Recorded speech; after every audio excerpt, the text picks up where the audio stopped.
ኦርቶዶክስ ከመጣሁ በኋላ የእግዚአብሔርን ድምጽ ሰምቼ ወደ ወንጌላውያን አብያተ ክርስቲያናት ከገባሁ በኋላ አካባቢውን ያለማወቅ ነበር። ከዛ አንድ ቤተክርስቲያን ነው ቀደም ሜንሽን አድርጌ ነበር። ነብይ ወንድማችን ነብይ እዩ ጩፋ ጋር በመሄዴ የምከታተልበት ቤተክርስቲያን ነው። ከዛ በፊት በቃ እዛ ነው እኔ የምያዘው ብዬ አገልግሎት ከመጀመሪያ በፊት የሚሄድበት ቤተክርስቲያን ነበረ። ጠርተው ነው እንዳትመጡ አሉ ማለት ነው። ነብይ እዩ ጩፋ ጋር በመሄድ ነብይ እዩ ጩፋ ጋር በመሄዴ ምክንያት ጠርተው እንዳትመጡ አሉ ማለት ነው። እዩ ጩፋን በሐሰት ትምህርት ማን ነው የሚከሰው? ማን ነው? በጣም ግራ የገባ አይነት ጊዜ ነበረ ያኔ ማለት ነው። እና እኔ እንዲያውም በጣም በቃ ፒውር እንደሆነ ነፍስ የመጣሁበት ቦታ ትክክል አይደለም እንዴ? ለምንድን ነው እንደዚህ የሚሉት? ማለት እዚህ ያለውን ክፍፍል እዚህ ያለውን ልዩነት አላውቅም። እኔ ደግሞ እንደዚህ ዲፕ እንደሆነ አላውቅም ነበር የእውነት። እና እኔ እንደ ኦርቶዶክስ ቤተክርስቲያን አንድ አይነት ስለሚመስለኝ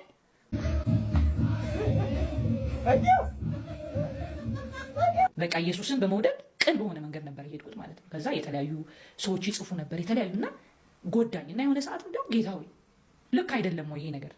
ተናግራኝ ነው የመጣሁት፣ ተናግራኝ ነው የዚህ ቦታ የቆምኩትና ፕሮቴስታንቲዝምም ኦርቶዶክስን እንድጠሉ ቅዱሳኑ እንድጠሉ ያደርጓችሁና የትኛው ክርስቶስ እንደምትቀበሉ ይነግሯችኋል። ቆይ አይነግሯችሁም አይደል? በጣም ዲኖሚኔሽኖች እኮ ናቸው ያሉት በኢየሱስ ትምህርት ራሱ የሚለያዩት ማለት። ይሄንን ለዘመናት ተናግረውት አያውቁም ነበር። አንድ ነን ይሏል። በቃ በክርስቶስ አንድ ነን ይላል። የትኛው ክርስቶስ እንደሚያመልክ አይናገርም። ከዛ አንተ መካነ ኢየሱስ ግባ፣ ቃለ ሕይወት ግባ፣ አማኑኤል ቸርች ግባ፣ የእዩ ጩፋ ቸርች ምንድነው ማርሻል ነው ምናምን የሚባል ግባ፣ የዮናታን 5 ዓመት የተሳሳተ ትምህርት የትም ግባ። ጉዳያቸው አይደል? ለምንድነው ጉዳያቸው ያልሆነው? በቃ እነሱ የምርም ክርስቶስን እንድትሰብኩ ክርስቶስን እንድታውቁ አይደለም ጉዳያቸው። እውነተኛውን ክርስቶስን ትታችሁ እንድትወጡ ነው በቃ ዋና ዓላማቸው። የትም ግባ ከኦርቶዶክስ ውጣ ነው ዋና ኢንቴንሽን። ስለዚህ ከየትም ወጣ ከኦርቶዶክስ ወጣ የትም ግባ የሚል ትምህርት የምርም የክርስቶስ ፍቅር ኖሮት አይደለም ማለት ነው። የምርም የክርስቶስ ትምህርት ገዶት አይደለም ማለት ነው። ብቻ ምንድነው ከክርስቶስ አካል ከሆነችው ከቤተ ክርስቲያን ውጣ። የእውነተኝነት መመዘኛ ቅዱስቱ ፊት ብቻ ነው። ባይዘው ቅዱስቱ ፊት ነው። ቅዱስቱ ፊት ከሌለ ሁሌም እየተበጣጠስክ ነው የምትኖረው። ተበጣጥቀን እንደ አሜባትል ማለት ነው። ተበጣጥሰን በዘላለም ድነት ጉዳይ ላይ የምናስተምረው የተለየ ነው። እንደዚሁም ደግሞ ሰው ደህንነቱን ያጣል አያጣም ብሎ በሚለው ላይ የምናስተምረው የተለያየ ነው። 3 ግሩፕ ሆኖ ምናምን ነገር ተብሎ ይባላል። በዚህ በአንዱ መጽሐፍት ላይ ብቻ በዚህ በአንዱ በእግዚአብሔር ቃል በመጽሐፍ ቅዱስ ላይ ብቻ በእኛ በወንጌል አማኞች ውስጥ እንኳን ስንት አይነት አመለካከት ያላቸው ሰዎች እንዳሉ ልነግራቸው አልችልም። ማረፊያ ያጣችው ወፍ የሆነችው እንግዲህ ዘርፌ ከበደ በዚህ ልክ ከዚህም ከዛም እየተዋከበች ትገኛለች። ምንም አይነት እረፍትም የላትም፣ ማረፊያም አላገኘችም። እንግዲህ በአንድ ወቅት ደግሞ በተለይም በዚህም እንደሰማችሁት ምን ብላ ነበር? እኔ እንግዲህ የራሴ የሆነ አዲስ አበባ መስተዳደር ቦታ ሰጥቶኛል፣ የራሴ የሆነ እንግዲህ ሱቅ ከፍታለሁ ብላለች። እንግዲህ ዋናው ዓላማው ይሄ ነው። ከተወጣ በኋላ በዋነኝነት የሚፈለገው ከዩ ጩፋም ከዚህም ከዛም እያለች ስትባዝን ከርማለች። አሁን ደግሞ ይህ ያልሆን ሲል የራሷን ሱቅ ልትከፍት ነው ማለት ነው። ከአዲስ አበባ ከንቲባ ቦታ ተቀብያለሁ፣ ከአዲስ አበባ መስተዳደር ማለት ነው ቦታ ተቀብያለሁ ብላለች። እንግዲህ የራሷን ቸርች የራሷን ሱቅ ከፍታ ከዛ በኋላ ያው እንግዲህ ፈውሳለሁ ደግሞ ብላ እንደ መምህሮቿ በካራቴም በጁዶም ትሞክራለች። ከዛ በኋላ ያው ብር ማተም ነው። ሱቅ ከተከፈተ በኋላ እዛ ቤት እንደዛ ስለሚሆን ማለት ነው። ኦርቶዶክሶችና ፕሮቴስታንቶችን ኢንዲፔንደንትሊ አድረስ ማድረግ ፈልጋለሁ። ኦርቶዶክሶች ጋር በተገናኘ በተለይ እነዚህ ትራዲሽናል ፕሮቴስታንቶች ወይም የወንጌል አማኞች አንድ ፊልም የምናደርገው ነገር አለ። ኢትዮጵያ ውስጥ የሆነ ፕሮቴስታንት ቲም ኢመርጅ አድርጓል። በከፊል ስማቸውን ብጠቅስላችሁ ይሄ ቀለሜ በሚባለው ኤርሚያስ፣ ዘማሪ ዳጊ፣ ትዝታው ሳሙኤል፣ ቤካ የሚባል አለ አንድ መኪና ውስጥ ብሎ ኦርቶዶክስ የሚሰድብ። እነዚህ ቡድኖች ምን ያስባሉ መሰላችሁ? ኦርቶዶክስ ከዚህ በፊት ጨቁነናለች ነው፣ ሂስቶሪካል ኢንጀስቲስ አለብን የሚል ፊሊንግ ውስጣቸው እንዳደረ መረዳት ትችላላችሁ። እነሱ ፊልም የሚያደርጉት መሰላችሁ? አሁን እግዚአብሔር ጊዜ አምጥቶልናል፣ ባለ ጊዜ ነን፣ ስለዚህ መበቀል አለብን፣ መስደብ አለብን፣ ማዋረድ አለብን፣ ማንጓጠጥ አለብን ብለው እግዚአብሔር ያሳያችሁ። ቀኑን ሙሉ ወይ ማርያም ሲል ወይ ምናምን ይለጠፋል። አንድ ሌላ ስራ የላቸው። ኦርቶዶክስን ማዋረድ የሚቻልበትን መንገድ ብቻ ነው የሚሰሩት። ይሄንን ትራዲሽናል የሆነው የኤቫንጀሊካል ኮሚኒቲ ያውቀዋል። እና እንበቀላለን አይነት የሚል የበቀል ስሜት ነው ውስጣቸው ያለው። እነዚህ አጋንንት ያደረባቸው ሰዎች ናቸው። የክርስቶስን ወንጌል ያ የፍቅርን ወንጌል የቀመሱ ሰዎች አይደሉም። ቀለሚያውን ሲገባ ጥጋት ይዛሃለው፣ ወገብን ሰብረሃለው፣ እያንዳንድሽ ምናምን እያለ ነው የሚገባው። ከአንደበቱ የሚወጣው ክፋት፣ ሴቶችን የምናገርበት ብልግና አንደበቱ ውስጥ ሞልቷል።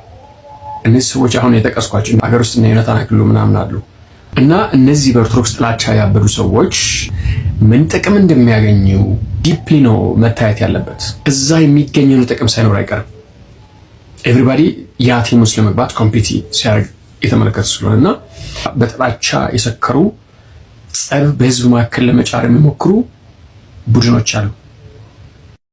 በትክክል ወንድማችን እንግዲህ ይሄ ፕሮቴስታንት ወንድማችን እንደገለጸው ይሄ ቲም ኦርቶዶክስ ቤተክርስቲያንን የሚዘልፍ የሚሰድብ የሚተቸው እውቀት የሌለው ተሳዳቢ የሆነ እነ ዮናታን አክሊሉ ማለት ነው፣ እነ ትዛው፣ እነ በጌ ደግሞ ይሄ እነ ቀለሜ እነዚህ ሁሉ ተሰብስበው በአንድነት እየሰሩ ያሉት አንድ ቲም አለ።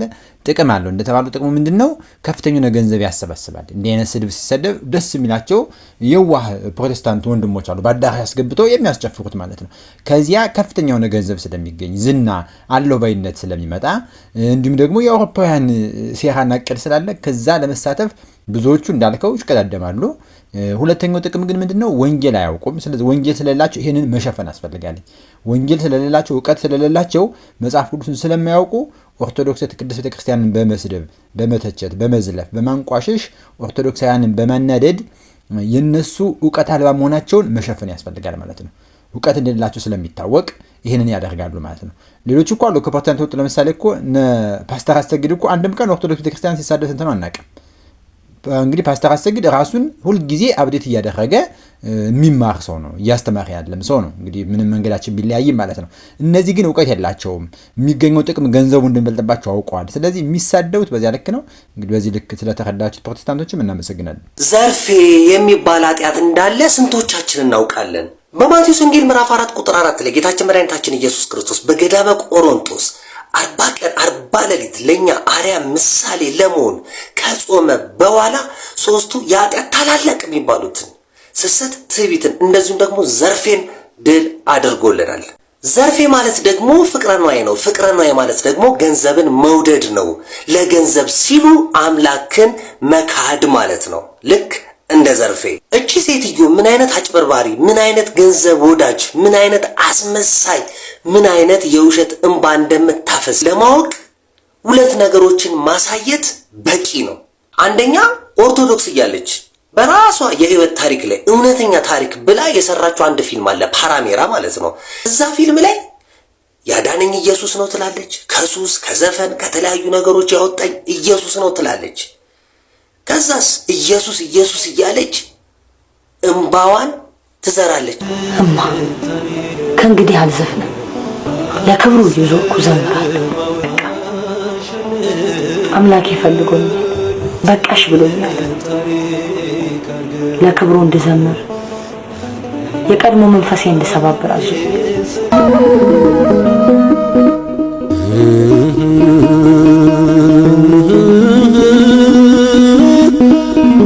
ሁለተኛ ደግሞ የሰሞኑ ኢንተርቪው ላይ ፕሮቴስታንት ሆና ማለት ነው ኢየሱስ ኢየሱስ ኢየሱስ ኢየሱስ ትላለች፣ አስመሳይነት። ከዛስ እንባዋን ትላለች።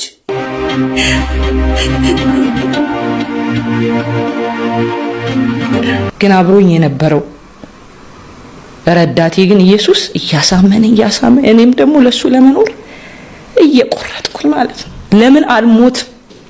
ለምን አይዘከዝኩኝም? በቃ ለኔ ክብሬ ነው ኢየሱስ። እኔ ኢየሱስን ወደዋለሁ። ፎግረ ብላ እንደተባለው ፎግራ ለመብላት ማለት ነው። ካስመሳይነት እግዚአብሔር ይጠብቀን። መልካም ዕለት ኦርቶዶክሳዊት ቅድስት ቤተክርስቲያንና ኦርቶዶክሳውያን ዘርፌ ከበደን ትናንትና የምናውቃት ኦርቶዶክስ ከመሆኗን በፊት ወይም ኦርቶዶክስም ስትሆን የምናውቃት ኢየሱስ ክርስቶስን በማለቷ ዘፈንትታ ከስጋ ስራ የተባሉትን ሁሉ ነገሮች ትታ መንፈሳዊ አገልጋይ መሆን እፈልጋለሁ ብላ በኢየሱስ ስም ስትመጣ ኢየሱስን ስለሰበከች ኢየሱስን ስለ ኢየሱስ ስለዘመረች ተቀበልናት። በቃ ዘፈኑን ታለች፣ የስጋ ስራዋን ሁሉ ታለች። ስለዚህ አገልጋይ ነች። ቤተክርስቲያን የምታስተምረውን የጌታ ኢየሱስ ክርስቶስን ትምህርት እየዘመረች ነው። ተቀጥለን ተቀበልናት። አሁን ደግሞ ሁለት ምላስ በአንድ አፍ! እንዴት አይነት ነገር ነው? ይወታለ ምን ቢነካሽ ነው ግን? እና አንዳንዴ ሞት እንደታለው ሙታለው ምናምን የምትይው ነገር ያሳዝነኛል። አንዳንዴም ያስቀኛል። በቁም ሙቶ ሞትን መፍራቱ እኮ ወዳምነት ነው። ከሞትሽ አልቆየሽም ወይ? እንዲህ በጣም ይቅርታና ከሞትሽ እኮ ቆየሽ። ከክርስቶስ ህብረት ከአንድነቱ ከወጣሽ በኋላ እኮ የስጋ ሞት ያገኝሽ እንጂ ሞተሻል እኮ። እና በአንድ አፍ ሁለት ምላስ እንዴት ነው? ትናንትና ፊልምሽን ስትሰሪ ለኢየሱስ ዘምራለሁ ብለሽ እኮ ከቅድስት ቤተክርስቲያን ጋር እየዘመርሽ ነበር።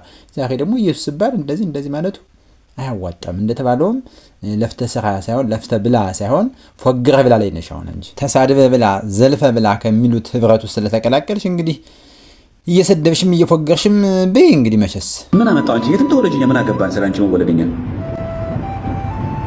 እኛ እኮ ስትዘምሪ እኮ ስታገለጊ እኛ የምናየው መዝሙሩን ስንኙን ኦርቶዶክስ አይሆንሽን እንጂ ከዛ ውጭ እኛ ምን አገባን? ከማይጠፋው ዘር እኮ ነው የተወለድሽው እኮ ዘርፌ። በ80 ቀንሽ እኮ ስትጠመቂ እኮ የስጋ ልደት እኮ ቆርጠሽ ተረሻል። የስጋ ልደት እኮ የለንም እኮ ከማይጠፋው ዘር ተወልደን ከክርስቶስ ተወልደን ወደ ታች ወደ ዘር ኑረን እና ከዚህ መጣ አያስፈልግም። በቃ